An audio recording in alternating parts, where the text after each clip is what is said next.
-36. Russians love whiskey. I went to Ecuador for 3 months. Americans are very lazy. Just be yourself.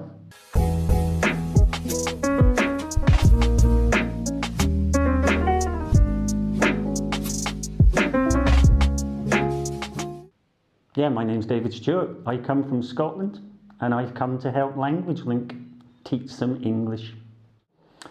Okay, this could take a little while to explain what I've been doing before Russia. I've been here for 4 months now, and before that, between Orenburg 1 and Orenburg 2, I've been to Asia, China, Australia, New Zealand, Nepal, Tanzania, Rwanda, Germany, and back home, and then Orenburg 2.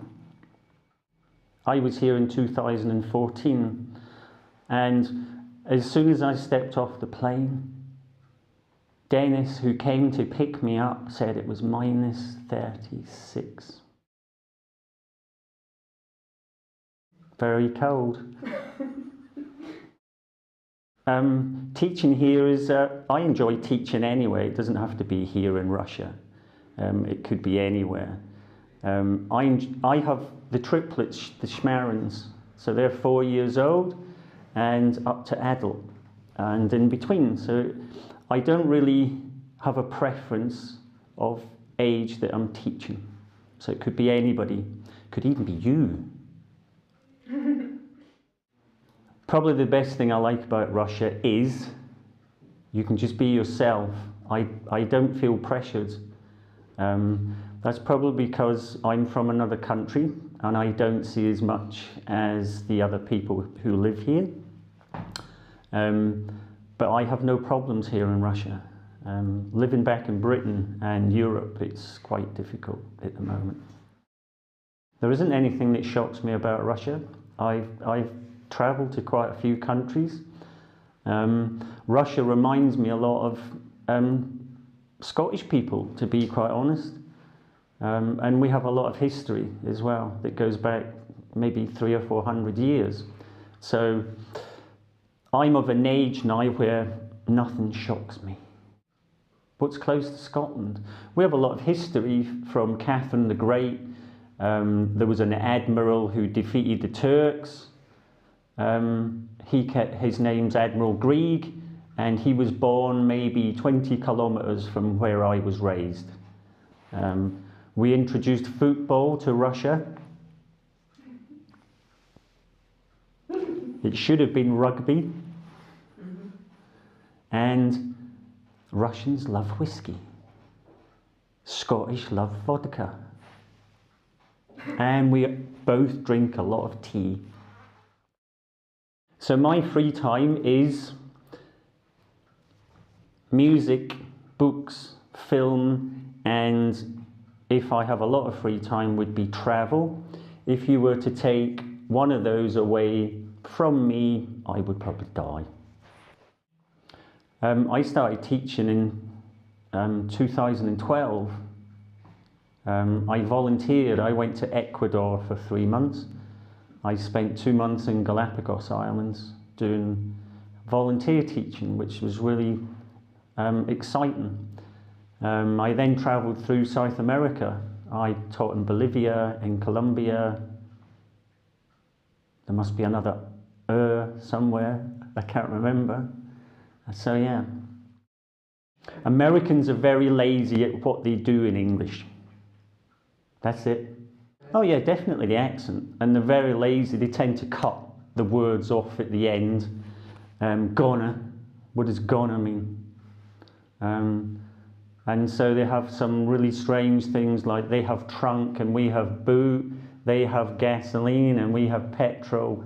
It's just trying to be different from the colonial days. They're trying to get away from their British roots. Oh, I've travelled through America and there's some fantastic people there. Everything is bigger in America. Homes are bigger, the meals are bigger, the people are bigger. So everything's bigger in America. So you have English, which I'm speaking now. But we also have different ways of speaking in Scotland, Ireland and Wales. And so there are regional variants on English. So it'll be Scottish English, Welsh English, Irish English. For example, if you went to maybe where I was raised on the East Coast, you might hear people like the old brun truly an arrestain lay he and he thought the wind and he thought the rain and the truth that he used to be. And if you go across the West Coast, it's quite a strong and I wouldn't say violent, but it sounds like that. Our students are the same wherever you go. So it could be Jakarta where I taught, China where I taught. All students are pretty much the same, especially the teens. They're generally grumpy, they don't want to do much, they want to go to sleep in class. But then I remember back when I was a teen, so it was pretty much the same. It's the same for everybody when they go through their teen years. That's very difficult because the books that I read might not be suitable for maybe advanced and above proficient.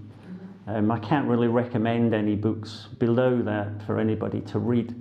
The only thing I can suggest to improve your maybe reading skills is if you've read a good book in Russian, maybe buy the same book in English because you know the story and what's going to happen.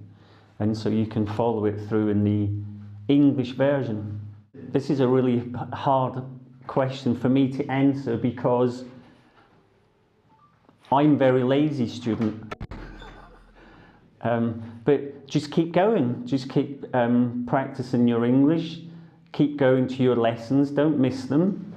And there's all sorts of things that will help you out there. For example, YouTube, you can go onto YouTube, there's lots of platforms on there.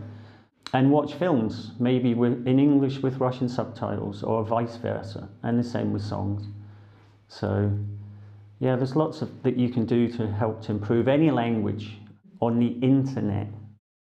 This is a really strange question and a difficult one to answer as well because, believe it or not, I've had no plan in my life at all.